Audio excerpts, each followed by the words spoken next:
Hello दोस्तों, mask वाला master आज चल के आया है आवेश को चलाने। जी हाँ, आवेश चलेंगे और धारा का निर्माण होगा। 12वीं का भौतिक विज्ञान अगला वाला पार्ट आपके लिए लेकर के आए हैं। और जानते हो, इस वाले पार्ट में हम पढ़ेंगे धारा, मतलब आवेशों का चलना पढ़ेंगे। क्यों पढ़ेंगे? क्योंकि मम्मी का, पापा का, दादा का, बाबा का, नाना का, नानी का, मामा का, मामी का, सबका नाम रोशन करना है मित्रों, इसलिए पढ़ना है। 12वीं का एग्जाम का टाइम टेबल आ चुका है, जो कि आप सब जान रहे हो। 22 फरवरी शुरू हो रहा है, तो सब बच्चे तैयारियों में लगे हुए हैं और जम के पढ़ रहे हैं। हम भी आपको जम के पढ़ा रहे हैं। तो 1 नंबर वाला जितना भी मोस्ट इंपॉर्टेंट क्वेश्चन है, सब आपको मैं पढ़ाऊंगा। आप इत्मीनान से, सुकून से पढ़ने में लग जाइए और पढ़िए। तो आपको बता दूं पहले यहां पर एक लाइन बच्चों, कि जीवन वीणा की तरह है, जिसके तार न तो ज्यादा कसे होने चाहिए न ही शिथिल। हाँ, ये जो हमारा लाइफ है ना, ये माँ सरस्वती के वीणा की तरह ही है। अगर ज्यादा कस दोगे तब भी नहीं बजेगा, और अगर ढीला कर दोगे तब भी नहीं बजेगा। इसके लिए अपने आप को आपको मेंटेन करना पड़ता है। मेंटेन रहेंगे तो बढ़िया चलेंगे, और मेंटेन करने के लिए तपस्या करनी पड़ती है, दिन रात जागना पड़ता है, काम करना पड़ता है। ऐसा कौन बोलता है? यहाँ पे देखो, इन लाइन को बोला है गौतम बुद्ध जी को। पहले प्रणाम करते हैं। अब शुरू करेंगे मित्रों क्लास 12वीं का जो फिजिक्स आपका, यहाँ देख सकते हो आप 12वीं के फिजिक्स में क्या लिखा हुआ, चैप्टर नेम आप देख सकते हो, क्लास 12 चैप्टर 3 है, इलेक्ट्रिक करंट है। और most important question UP board 2024 आपके लिए लाया गया है। अब देखो लाइन क्वेश्चन को मित्रों, अगर आप देखने को पा रहे हैं तो क्वेश्चन नंबर पहला बहुत इत्मीनान से देखना है, पढ़ना है, सुकून से रहना है। पहला वाला क्वेश्चन क्या कह रहा है, अगर आप पढ़ने को पा रहे हैं तो किसी चालक पदार्थ की विशिष्ट चालकता क्या है, और विशिष्ट चालकता का अंतरराष्ट्रीय पद्धति में मात्रक क्या होता है। और लिखा है विशिष्ट चालकता के लिए सूत्र एवं मात्रक लिखिए। एक बात पहले बता दिया जाए, विशिष्ट चालकता क्या होती है मित्रों, इसको हम बोलते हैं पहली बात सिग्मा।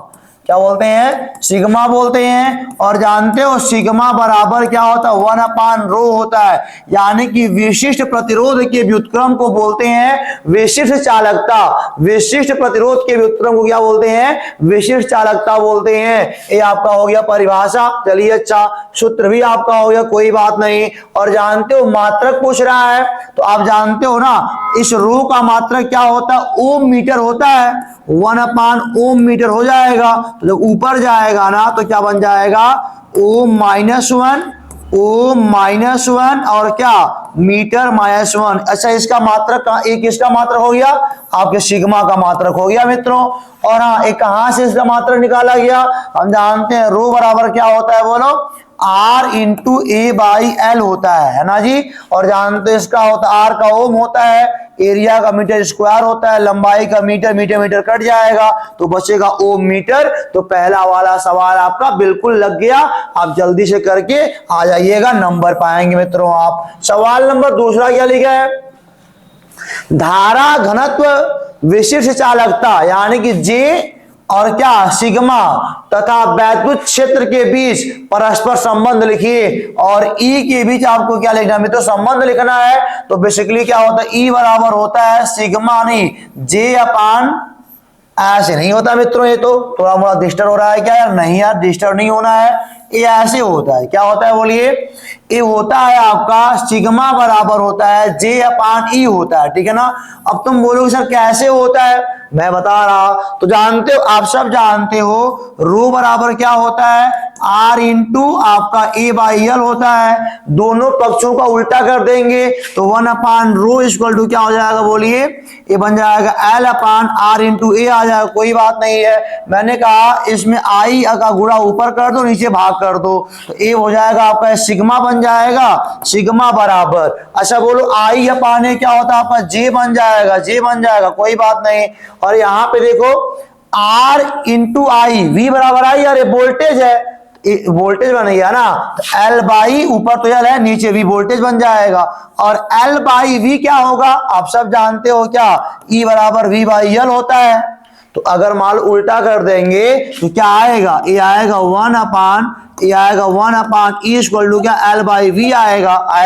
तो एल बाई वी की जगह पे क्या लिख लेंगे, 1 अपान ई लिख लेंगे। तो सिग्मा बराबर क्या बन जाएगा बोलो, जे अपान ई बन जाएगा। और आप इसको आराम से नोट कर लो मित्रों, ठीक है ना।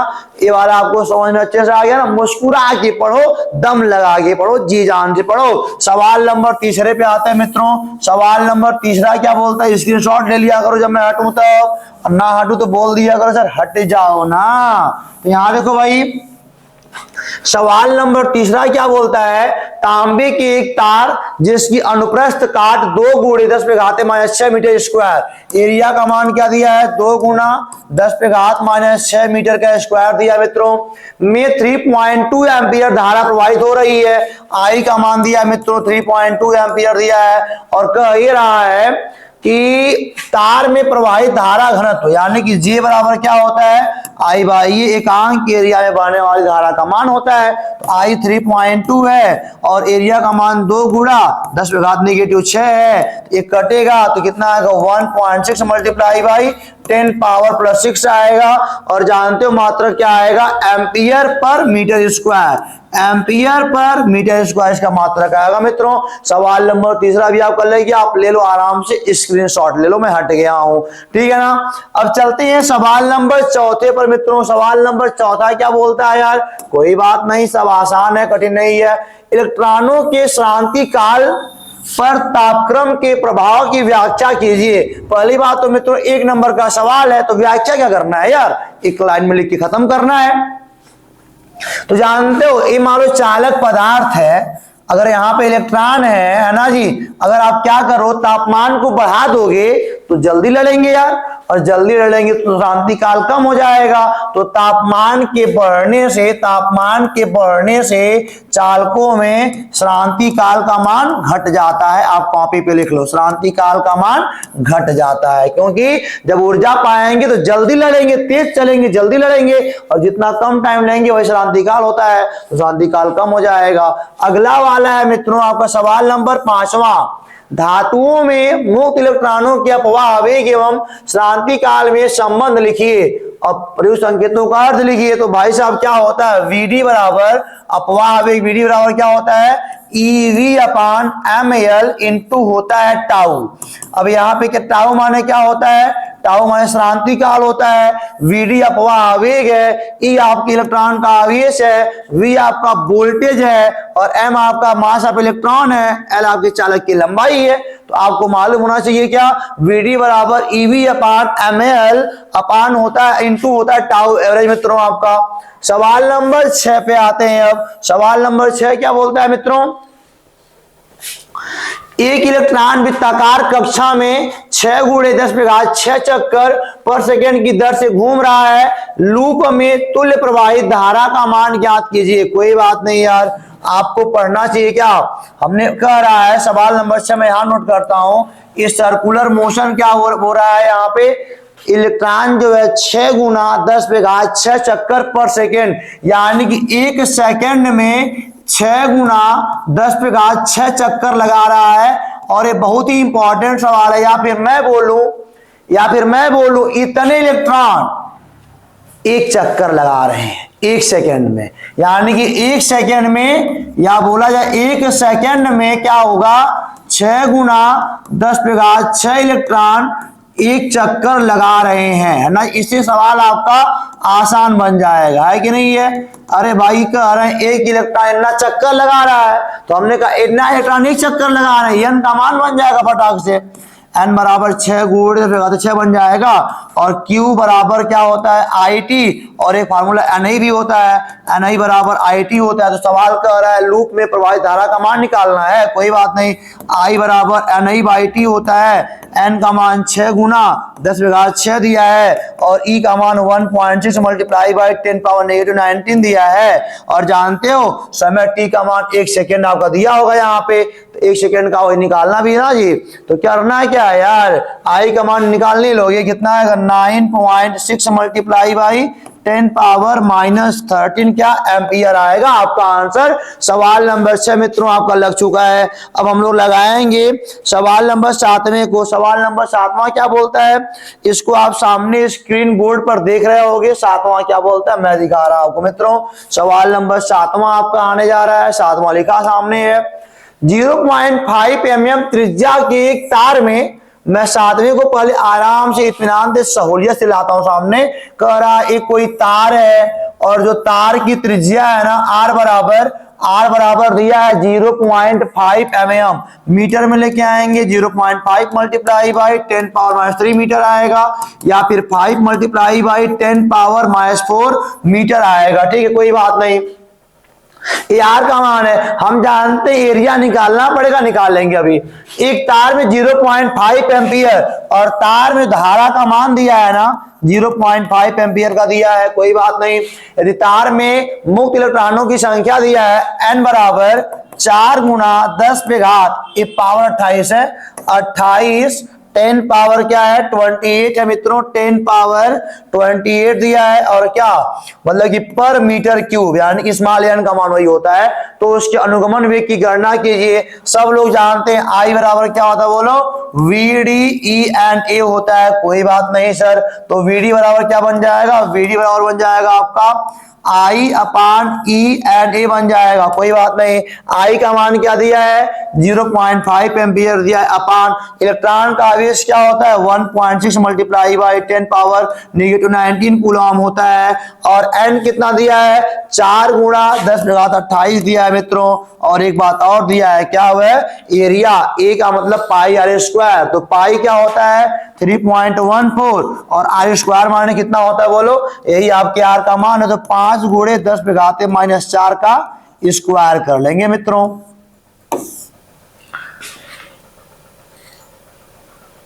स्क्वायर कर लेंगे मित्रों इसको, ठीक है ना। अब आप इनका गुणा भाग कर लो और वेग है ना तो मीटर पर सेकंड में आपका आएगा।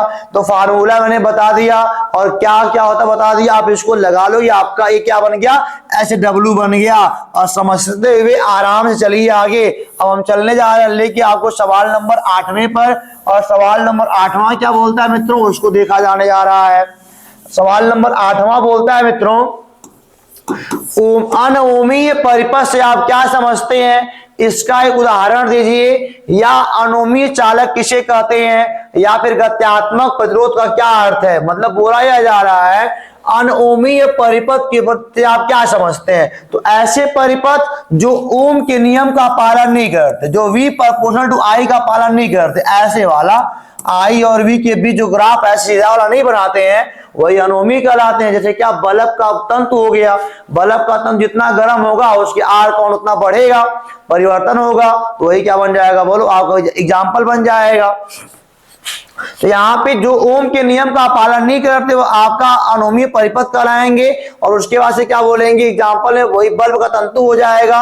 और गत्यात्मक क्या होता है भाई, यानी कि हम बोलेंगे परिपथ में लगा ऐसा मतलब कि कोई डिवाइस जिसका प्रतिरोध निश्चित ना हो, परिपथ में लगा ऐसा कोई डिवाइस जिसका जो प्रतिरोध है निश्चित ना है, अगर नहीं है तो उसे क्या बोलेंगे गत्यात्मक प्रतिरोध है। यानी तापमान के बढ़ने घटने का तो अभी चेंज हो रहा है, तो निश्चित अगर नहीं है तो वही गत्यात्मक होता है मित्रों। अब सवाल नंबर 9 पे आइए। 9 क्या बोलता है, किसी तार का प्रतिरोध R ओम है, यदि इसे मूल लंबाई के n गुना खींचा जाए तो नया का प्रतिरोध निकालना। तो इसको याद कर लो मित्रों, जो नया वाला आएगा ना वो पुराना वाला R गुणे, जानते हो क्या, जितना गुना खींचे उसी के स्क्वायर कर दो। पुराना वाला R गुणे जितना गुना खींचे हो 5 गुना खींचो 5 का स्क्वायर कर दो, 6 गुना खींचो 6 का स्क्वायर कर दो, n गुना खींचो n का स्क्वायर कर दो। मित्रों ये हो गया सवाल नंबर आपका 9। अब चलेंगे आपको लेकर के सवाल नंबर 10वें पर मित्रों। तो सवाल नंबर मित्रों आपका 10 सामने लिखा हुआ है, विशिष्ट प्रतिरोध का मात्रक। विशिष्ट प्रतिरोध क्या होता है जानते हो, विशिष्ट प्रतिरोध मतलब होता है रो का मात्रक क्या होता है बोलो ओम मीटर, क्या बोलो ओम मीटर होता है। और जानते हो कह रहा है इसका विमा क्या होता है, तो विमा MALT लगाएंगे और लगाएंगे 1233 होता है, 12 33 होता है। यहाँ तो यहाँ पे ए पर लग जाएगा माइनस और टी पर लग जाएगा माइनस, ये बन जाएगा आपका मतलब कि विशिष्ट प्रतिरोध का विमित सूत्र बन जाएगा मित्रों। और अगर आगे वाला सवाल आपका देखा जाए तो आगे वाले सवाल में अगर देख रहे हो, एक प्लैटिनम, सवाल बहुत बढ़िया सवाल है, आपको दिख रहा है, एक प्लैटिनम प्रतिरोध तापमापी का प्रतिरोध 0 डिग्री सेल्सियस ताप पर 3 ओम तथा 100 डिग्री पर 3.75 ओम है। किसी अज्ञात ताप पर इसका प्रतिरोध बेटा 3.15 ओम दिया है। तो कह रहा है अज्ञात ताप का मान ज्ञात कीजिए। तो अज्ञात ताप का मान निकालना ना जी, अज्ञात ताप T बराबर हम क्या बोलेंगे, एक बात सुनना ध्यान से, क्या होता है देखो, अज्ञात ताप पर जो प्रतिरोध कितना है बोलो 3.15 है, और 0 पर कितना है बोलो 0 पर 3 है, कोई बात नहीं, अपान 100 पर यहाँ पे दिया है 3.75 है और आपका शुरुआत 3 है और गुणे 100 कर लो, जो भी आपका आंसर आएगा डिग्री सेंटीग्रेड में आपका आंसर बन जाएगा। यानी क्या होता है, अज्ञात वाले ताप पर प्रतिरोध माइनस क्या 0 वाले पर अपान क्या यहाँ पे 100 वाले पर और माइनस क्या बोलो 0 वाले पे, है ना, इसी गुणा 100 में कर देंगे तो जो आपका तापमान नया वाला होगा उस पे वो आपका डिग्री सेंटीग्रेड में आ जाएगा मित्रों। अब आते हैं सवाल नंबर 12 पे, इसको आप सॉल्व कर लीजिएगा। सवाल नंबर 12 कह रहा है 1000 वाट और 250 वोल्ट के हीटर के तार का प्रतिरोध ज्ञात कीजिए। 1000 वाट और क्या 250 वोल्ट के हीटर के तार का प्रतिरोध निकालना है मित्रों। तो क्या होता है, हम जानते हैं P बराबर क्या होता है बोलो वी आई होता है, और अगर I का मान रखा जाए V बाई आर तो क्या हो जाएगा बोलो P बराबर वी स्क्वायर बाई आर बन जाएगा। वी स्क्वायर बोले तो कितना 1000 वाट है, वी स्क्वायर वोल्टेज है ना 250 वोल्ट दिया है, तो 250 गुणे 250 और जानते हो आर का मान और हाँ P का मान क्या दिया बोलो आपको 1000 वाट दिया है। तो यहाँ पे 1000 पुट कर लेंगे, 1000 बराबर क्या स्क्वायर कर दो 250 गुणे 250 बटे आर को आप भेजेंगे यहाँ 1000 आएगा यहाँ, तो भाग करके आप आर का मान निकाल लेंगे। बेसिकली कितना आएगा, ये आएगा 250 गुणे 250 बटे 1000 आपका आएगा, एक 2 0 कट जाएगा, 5 पचे 25 5 दूनी 10 यानी कि 125 बटे 2 आएगा, मतलब आपका आएगा 62.5 क्या अगर बोला जाए तो आपका आर का मान ओम आ जाएगा ना जी। तो सवाल नंबर 12 अभी आपका मित्रों लग चुका है, इत्मीनान से सुकून से बैठ के पढ़ो तब और मजा आएगा। अब आते हैं सवाल नंबर मित्रों 13 पे आते हैं। सवाल नंबर 13 क्या कहता है, एक चालक में 50 वोल्ट पर, सवाल नंबर 13 क्या बोलता है, एक चालक में 50 वोल्ट पर 2 मिली एम्पियर, मतलब बोलता है देखो भाई 13 नंबर पे आते हैं, यानी कि V का मान दिया है 50 वोल्ट और कह रहा I का मान 2 मिली एम्पियर, मिली एम्पियर माने क्या 2 गुणा 10 पे घात -3 एम्पियर की बात हो रही है, तथा 60 वोल्ट पर और कह रहा है अगर 60 वोल्ट कर दिया जाए तो धारा का मान हो जाता है 3 मिली एम्पियर, माने क्या 3 गुणा 10 पे घात 3 एम्पियर हो जा रहा है। तो बोलता है चालक ओमीय है या अनोमीय है। अरे भाई पहले आर का मान निकालो, वही चालक है तो आर बराबर वी अपान होता है आई होता है, तो यहाँ पे हो जाएगा 50 बटे 2 गुणा 10 पे घात -3 बन जाएगा, ये कटेगा तो 25 गुणा 10 पे घात क्या आएगा प्लस का 3 ओम आएगा। और यहाँ पे देखो भाई यहाँ पे आर क्या आ रहा है वी अपन आई से 60 बटे ये आपका आएगा 3 गुणा 10 पे घात -3, सॉल्व करेंगे तो 20 गुणा 10 पे घात प्लस का 3 ओम आएगा। अब देखो वही तार है 50 वोल्ट पे धारा यहाँ 50 वोल्ट और इस धारा पे आर का मान नहीं आया है, 60 वोल्ट इस धारा पे मान नहीं आया हुआ है मिली एम्पियर मित्रों। तो देखो एक ही तार का अलग अलग प्रतिरोध आपका आ रहा है, तो अलग अलग प्रतिरोध आने मतलब क्या, वैसे तो ओम के नियम में आर कांस्टेंट होता है लेकिन यहाँ पे अलग अलग आ रहा है, अलग अलग आने का मतलब क्या हुआ, यह जो भी परिपथ है यह अनोमी है, यह क्या बोलो अनोमी है। वैसे आर बराबर क्या होता है वी अपन आई कैसे बना था, वी प्रोपोर्शनल टू आई से बना था मित्रों, कि वी आई के बदलने से आर थोड़ी बदलेगा, लेकिन यहाँ बदल जा रहा है तो परिपथ क्या बोलो अनोमी है। अब सवाल नंबर 14 पे आते हैं, ऐसे दो पदार्थों के नाम लिखिए जिनकी इसकी प्रतिरोधकता ताप बढ़ाने पर घट जाती है। तो दोनों क्या है बोलो, दोनों आपके जर्मेनियम सिलिकॉन सेमीकंडक्टर का तापमान बढ़ाने पर उनकी प्रतिरोधकता घट जाती है, लेकिन चालकों का तापमान बढ़ाने पर बढ़ जाती है। तो ये कौन दो पदार्थ है, एक है सिलिकॉन और एक आपका बन जाएगा जर्मेनियम। सिलिकॉन और क्या बन जाएगा बोलो, जर्मेनियम बन जाएगा मित्रों। अब यहां पे आइए, सिलिकॉन का SI, जर्मेनियम का GE। 1 किलोवाट के विद्युत बल्ब में 1 मिनट में कितनी ऊर्जा व्यय होगी? तो आप जानते हो ना, व्यय ऊर्जा बराबर क्या होता है, व्यय ऊर्जा बराबर होता है वाट गुणा घंटा गुणा दिन बटे क्या 1000 होता है। कोई बात नहीं यार, जानते हो क्या होता है यहाँ पे, तो वाट कितना है बोलो, 1 किलोवाट मतलब 1000 वाट बन जाएगा। 1 घंटा मतलब घंटा, यहाँ पे 1 मिनट की बात हो रही है। अगर 1 मिनट की बात हो रही है तो मतलब क्या, 1 मिनट में होता 1/60 घंटा होता है, गुणे दिन का मान आपका एक ही है और यहाँ पे आप 1000 कर दीजिए यहाँ पे, है ना जी। तो ये आपका जो व्यय ऊर्जा आएगा वाट गुणा घंटा गुणा दिन हो गया ना, 1000 से 1 कट जाएगा यार, ये आएगा 1/60 जूल। कितना आएगा बोलो मित्रों, 1/60 जूल आपका आंसर आएगा। और सवाल नंबर 15 मित्रों हो चुका है खत्म। अब आएंगे इसको लेके सवाल नंबर 16 पे। लेकिन मित्रों जानते हो, एक बात जान लो, यहाँ पे आएगा यूनिट में आएगा ना, व्यय ऊर्जा जो ये आ रही है ये आएगी यूनिट में। किसमें आएगी बोलो, ये आएगी यूनिट में आएगी, ठीक है ना। और 1 यूनिट में कितना जूल होता है,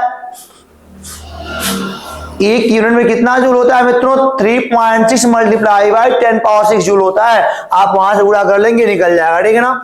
अब आते हैं सवाल नंबर 16 पे आते हैं मित्रों।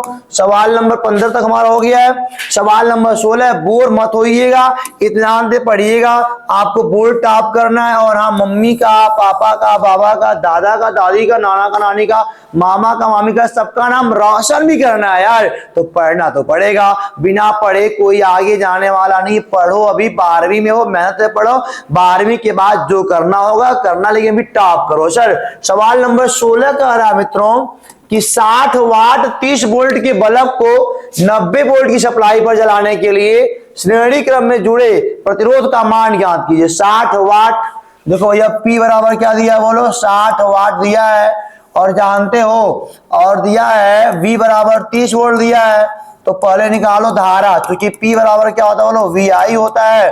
तो 60 बराबर 30 गुणा I, तो I का मान आपका आएगा 2 एम्पियर। I का मान क्या आएगा बोलो मित्रों, 2 एम्पियर। कोई बात नहीं।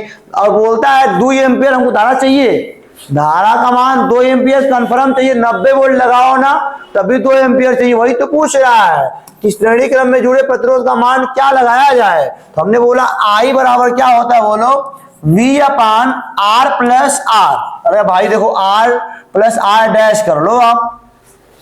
बेसिकली फार्मूला क्या होता है, I बराबर V/R होता है। अब यहाँ पे 2 लोग आ जाएंगे, यहाँ पे 2 लोग कौन कौन से लोग आएंगे मित्रों, अगर कहा जाए तो I बराबर V/R प्लस R।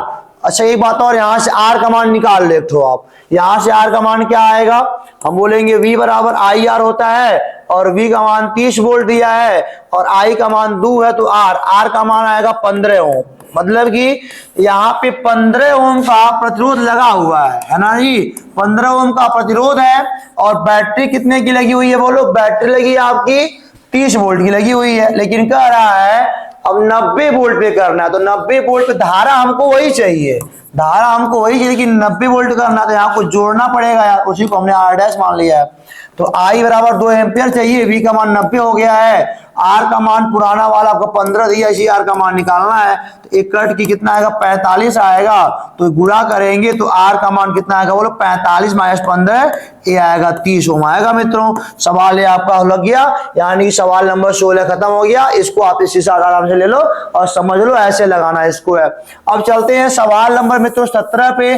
सेल के आंतरिक प्रतिरोध से आप क्या समझते हैं, तो हम क्या बोलेंगे, जो सेल होता है वह क्या, सेल का आंतरिक प्रतिरोध क्या होता है, यानी कि हम बोलेंगे जैसे मान लो यह सेल है मित्रों, ये मान लो क्या आपका सेल है, तो हम बोलेंगे इलेक्ट्रॉन को सेल के अंदर, इलेक्ट्रॉन को अरे बाहर से परिपथ में चलबे कर रहा है भाई, कोनो बात नहीं है, लेकिन सेल के अंदर चलने के लिए जिन व्यवरोधों का सामना करना पड़ता है वही सेल का आंतरिक प्रतिरोध होता है। यानी कि जानते हो इलेक्ट्रॉन यहां से यहां तो जाइबे करेगा उल्टा में, फिर जानते हो कि यहां से यहां चलने के लिए इलेक्ट्रॉन को, अरे भाई देखो इलेक्ट्रॉन निकलता है इस नेगेटिव वाले से, ऐसे निकलेगा ऐसे निकलेगा ऐसे आएगा, अब ये ऐसे कर लो, ऐसे आगे यहाँ की सेल के अंदर हम बोलेंगे इलेक्ट्रॉन को सेल के अंदर चलने के लिए जिन व्यवरोधों का सामना करना पड़ता है उसे सेल का आंतरिक प्रतिरोध बोलते हैं मित्रों। और यहां देखिए सवाल नंबर 18 क्या लिखा है, सेल का आंतरिक प्रतिरोध किन किन बातों पर डिपेंड करता है, तो मैं बताता हूं आपको।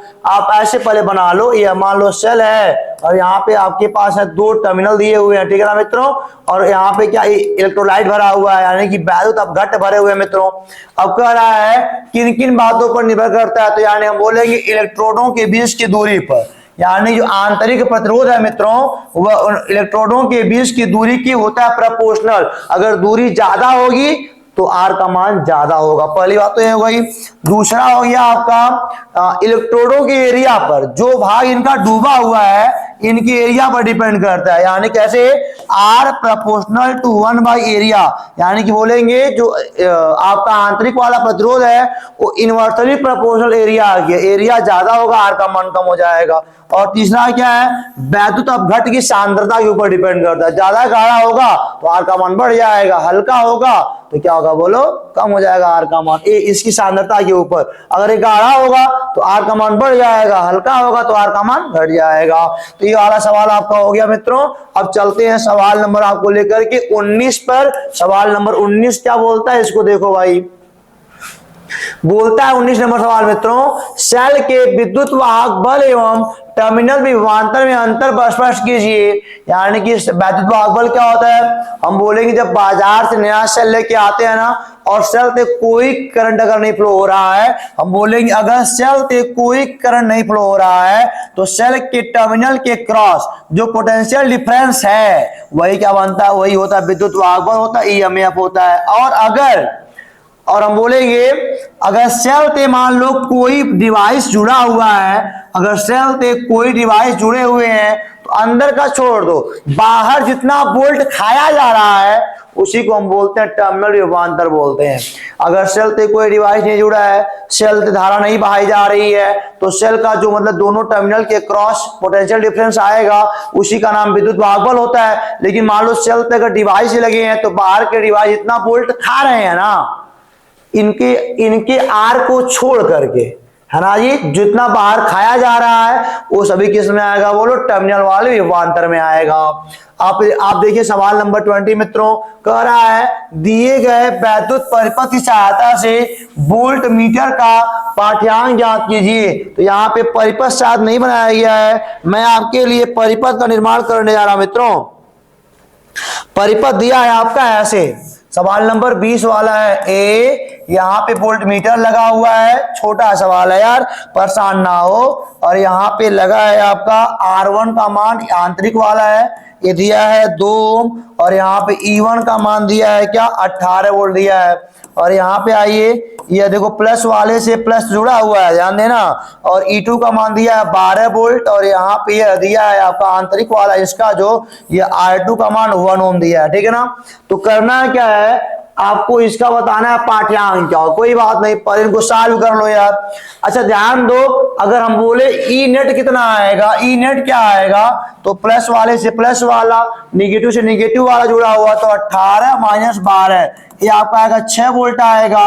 और आर नेट कितना आएगा बोलो, आर नेट यहाँ पे 2 और 1 3 ओम आएगा, सेल की बात हो रही है 3 ओम आएगा, मतलब कहने का ये है 6 वोल्ट का सेल है और कुल आर का मान 3 है, तो आई का मान क्या V बाई आर होता है ना जी। तो यहाँ पे क्या बन जाएगा बोलो 6/3 यानी आएगा 2 एम्पियर, कितना आएगा बोलो 2 एम्पियर।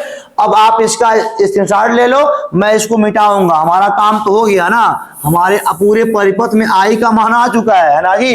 अगर 2 एम्पियर वाला करंट बहेगा तो सपोज को 18 वोल्ट है, 4 वोल्ट खा जाएंगे, V बराबर आई आर से 4 वोल्ट खा जाएंगे, कितना बचा 14 वोल्ट, ये उसको नाप लेगा। यानी कि यहाँ जो भी कुछ लगा होगा 14 वोल्ट खा रहा होगा, हमको ये जानना था। तो ऐसे अगर सवाल लगाओगे तो आपको कन्फर्मली आएगा। और अगला वाला सवाल लिखा है 21 नंबर मित्रों कि एक सेल से 0.5 एम्पियर की धारा लेने पर, मैं बता रहा हूं उसको मित्रों, कह रहा है सवाल नंबर जो आपकी 21 है ना, वो बोलता है सेल से 0.5 एम्पियर की धारा लेने पर उसका विभवांतर होता है 1.8 वोल्ट। कोई बात नहीं, पहला वाला केस है ना जी। और कहता है एंड दूसरे वाले में बोलता है आई बराबर 1 एम्पियर लेने पर कितना होता है बोलो, 1.6 वोल्ट होता है। तो बोलता है आंतरिक प्रतिरोध स्मॉल आर का मान बताना है और ईएमएफ ई का मान बताना है मित्रों आपको। कोई बात नहीं, आप सबको जानना चाहिए क्या होता है, V बराबर होता है E माइनस आई आर होता है। V का मान पुट करेंगे 1.8 और E का मान नहीं पता है, I का मान 0.5, R का मान नहीं पता, समीकरण नंबर 1 बन जाएगा आपका। इस वाले में वही काम करना होगा, V का मान यहाँ पे 1.6 है और E का मान नहीं पता है और आपके I का मान 1 है और R का मान नहीं पता है, अब तो लगा निकालना पड़ेगा ना। एक और तो हो गया। अगर मैंने कहा 1 माइनस 2 से, तो कोई बात नहीं सर, एक क्या लिखा है 1.8 बराबर क्या E माइनस 0.5 R और ये क्या 1.6 बराबर E माइनस 1 R। अगर घटाओगे ना ये आएगा 0.2 आएगा और ये पूरा खत्म हो जाएगा यार, और यहाँ पे आएगा बोलो प्लस आएगा, ये 0.5 R आपका आ जाएगा, ठीक है ना। अरे भाई एक में से घटाएंगे आधा, तो आधा तो आई पे करेगा ना, इसलिए R बराबर क्या आएगा बोलो 0.2/0.5 आएगा, यानी कि 2/5 आएगा। R का मान 0.4 ओम आएगा, R का मान 0.4 ओम आएगा। उस R का मान कहीं पुट कर लो, E का मान निकल जाएगा। आपका होमवर्क है मित्रों। तो आपको करना है क्या है, हमको लग रहा था E घट के 0 आ जाएगा, घटा लिया, R का मान निकल जाएगा और R का मान जब निकल जाएगा तो 1 और 2 में रख करके E का मान भी निकालेंगे मित्रों।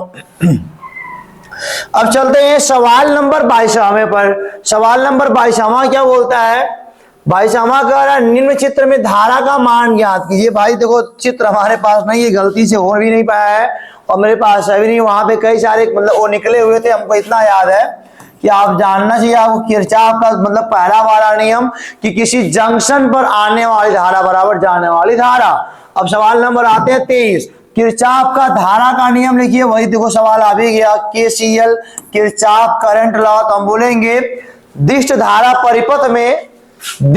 परिपथ में किसी भी संधि पर जो आने वाली धारा है ना, वही क्या होगी बोलो, उसकी जाने वाली धारा होगा। यानी कि संधि पर आने वाली धारा बराबर संधि से जाने वाली धारा कहां पर, दिष्ट धारा परिपथ में मित्रों। अगला है 24वां नंबर सवाल, विभवमापी की सुग्राह्यता से क्या तात्पर्य है, इसे कैसे बढ़ाया जा सकता है। तो आपको मैं बता दूं ना, विभवमापी डिवाइस होता है, कोई बात नहीं सर। विभवमापी की सुग्राह्यता का मतलब यह है ना जी कि जॉकी जहां पे रख के बैलेंस कर रहा है सुई को, अगर जॉकी को थोड़ा सा भी हटा दिया जाए तो इसमें डिफ्लेक्शन बहुत ज्यादा आ जाए, यानी कि संतुलन वाली अवस्था से जॉकी को थोड़ा सा भी हटाने पर इसमें सुई में विक्षेपण अगर बहुत ज्यादा आता है, इसे बोलते हैं सुग्राह्यता। और बढ़ाने का मतलब क्या है, सुग्राह्यता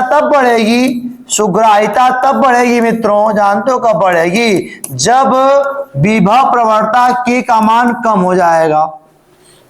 और K क्या होता है, K बराबर होता है V/L होता है मित्रों। तो जानते हो अगर लंबाई ज्यादा होगा तो K का मान कम होगा, और जब K का मान कम होगा सुग्राह्यता ज्यादा होगी। मतलब अगर कंडक्टर की लंबाई ज्यादा है तो क्या होगा, K का मान कम आएगा, और K का मान कम आएगा तो सुग्राह्यता उतनी ज्यादा आएगी। बढ़ाने का तरीका आपका हो गया।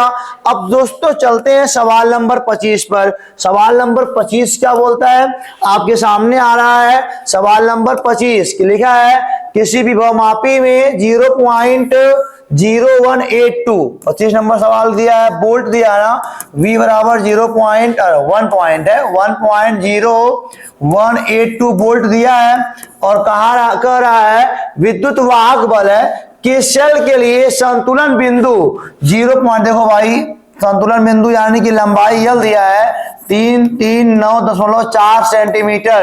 अगर बदलेंगे मीटर में ना तो कितना आएगा, 3.394 मीटर आएगा। प्राप्त होता है विभवमापी की विभव की प्रवणता याद करो यार, प्रवणता मतलब के बराबर क्या होता है, V/L। तो V का मान 1.0182 अपान क्या, ये आपका आएगा 3.394 वोल्ट पर मीटर। आपका होमवर्क भाग करो आप मित्रों, ठीक है ना। अब चलते हैं सवाल नंबर 27-26 पर। उम्मीद करते हैं कि आपको सब सवाल अच्छे समझ में आ रहा होगा और इत्मीनान से आप पढ़ रहे होंगे। अगर वीडियो का आपको लग रहा धीरे मैं पढ़ा रहा हूं तो वीडियो की स्पीड बढ़ा लो ना, मैं तो पढ़ाऊंगा आपको आराम से, क्योंकि हर बच्चे का माइंड एक जैसा नहीं होता। आराम से पढ़ो, समझो, निकलो आराम से।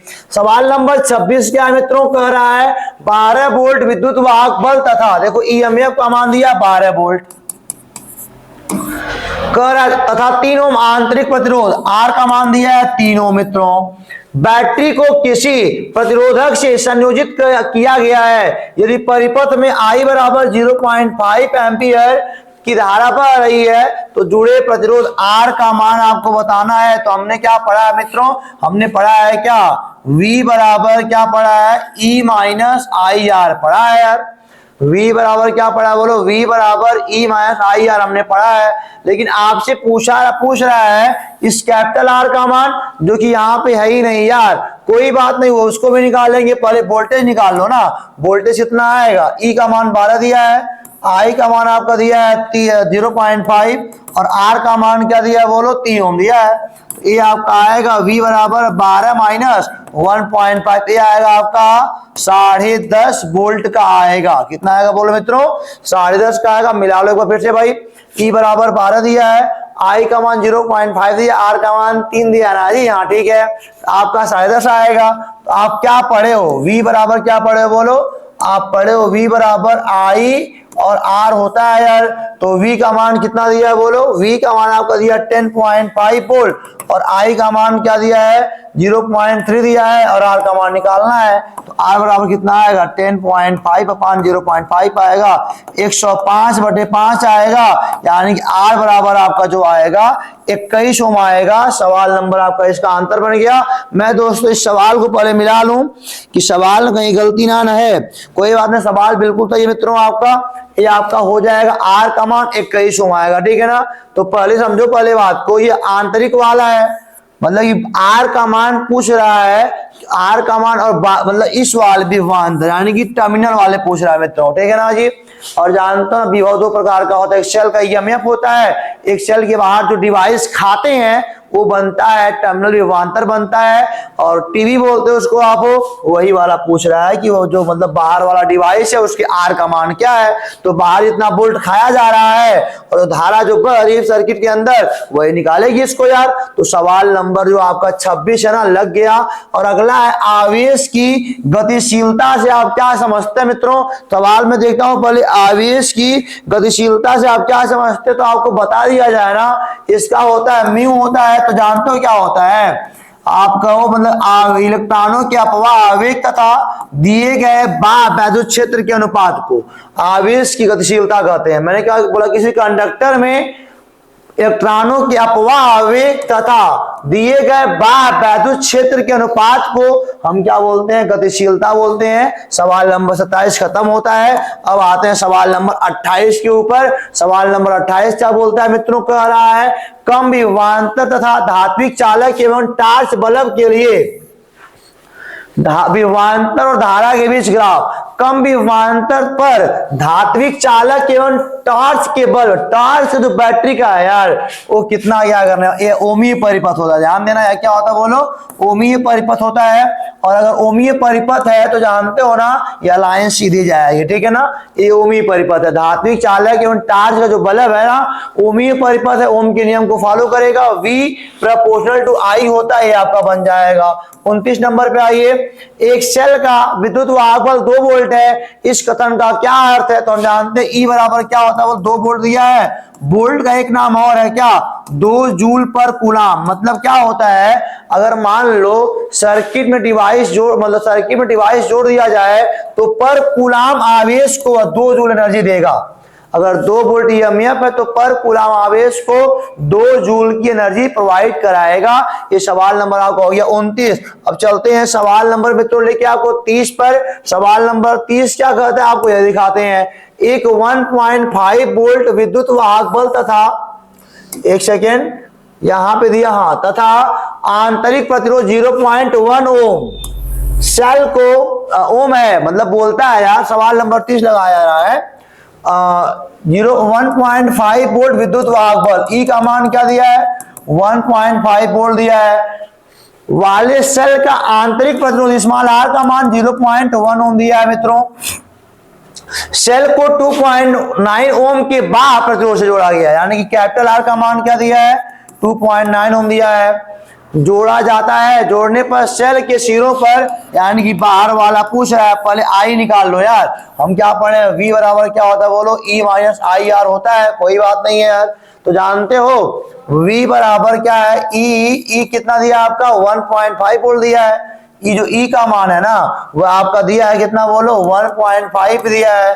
और I का मान क्या दिया मित्रों आपको, I का मान दिया है, I का मान यहाँ पर दिया ही नहीं है यार, कोई बात नहीं है, तो I का मान निकाल लेंगे, अभी क्या दिक्कत है। और यहाँ पे R का मान क्या दिया है आपको 0.1 ओम का दिया है, ठीक है ना। आप इसको ओम हटाओ भी यहां से, तो हमने क्या बोला आपको यहाँ पे V बराबर क्या होता है E माइनस आई आर। लेकिन ये सवाल हमारा कुछ बैठ नहीं रहा है कि नहीं है, तो यहां से देखो कई चीज नहीं मिल रहा, कट करेंगे तो हम क्या बोलेंगे, चूंकि क्या होता है आई बराबर क्या होता है V अपान टोटल आर ही ना होता है जी। तो हम बताएंगे भी क्या टोटल आर क्या है। देखो V बराबर यहाँ आप E पकड़ लेंगे और टोटल R का मान क्या दिया है R प्लस R दिया है, कोई बात नहीं यार। E का मान 1.5 वोल्ट है और R plus R, small r का मान 0.1 है और इसका मान 2.9 है मित्रों। अगर सॉल्व करेंगे तो I का मान आएगा आपका 1.5 अपान आएगा 3 आएगा। इनको सॉल्व करेंगे ना तो ये आएगा 0.5 एम्पियर। ये आपके I का मान आ गया।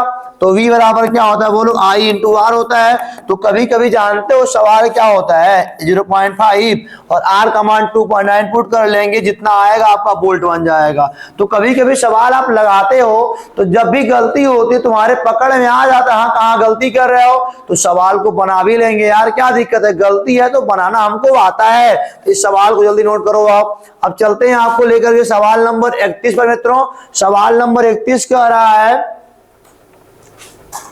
10 ओम, यहाँ 102 लिखा है ना, 10 ओम है मित्रों। 10 ओम प्रतिरोध के तार को, यानी कह रहा है एक तार है जिसका जो प्रतिरोध दिया है 10 ओम का दिया है, 5 बराबर भागों में काटा गया। 5 बराबर भागों में काटा गया, जब 5 बराबर में काट दोगे ना 2 ओम का यह भी आएगा, 2 ओम का यह भी, 2 ओम का यह भी, 2 ओम का यह भी आएगा, ठीक है ना जी। और समांतर क्रम में जोड़ा जाता है। इस संयोजन का परिणामी प्रतिरोध, अरे अब भाई साहब समांतर में आर नेट बराबर क्या होता है 1/2 प्लस 1/2 प्लस 1/2 प्लस 1/2 प्लस 1/2 आएगा। ये 5/2 आएगा, तो आर नेट का मान क्या आएगा 5/2 2i5 आएगा, मतलब क्या 0.4 ओम आएगा। तो मित्रों सवाल नंबर 31 और हमने अंतिम सवाल खत्म कर लिया है। और हाँ बहुत ही अच्छे से खत्म किया है, हर टॉपिक को जान करके समझ करके, और ऐसे पढ़ाया जाता है ना कि बड़े बड़े सवाल भी आपको परेशान ना कर सके और आप बढ़िया से सुकून से पढ़ सकें। मम्मी का, पापा का, दादा का, बाबा का, दादी का, नाना का, नानी का, मामी का और मामा का, सबका नाम रोशन करना है तो वीडियो देखना पड़ेगा, पढ़ना पड़ेगा, बोर्ड एग्जाम टॉप करना पड़ेगा। तो मिलते हैं दोस्तों अगले वाले वीडियो में चुंबक वाले चैप्टर के साथ, जहां पे चुंबकत्व एवं द्रव्य होगा और मतलब कि जानते हो करंट कैरिंग वायर के नाते जो चुंबक बनता है वो वाला पार्ट होगा, प्रत्यावर्ती धारा वाला पार्ट होगा और अंतिम वाला पार्ट वैद्युत चुंबकीय तरंग होगा। तो उम्मीद करते हैं वीडियो आपको समझ में आया होगा और आप पढ़े होंगे और कमेंट बॉक्स में आप इसका फीडबैक जरूर देंगे। तब मिलता हूं अगले वाले वीडियो में, तब तक के लिए नमस्कार।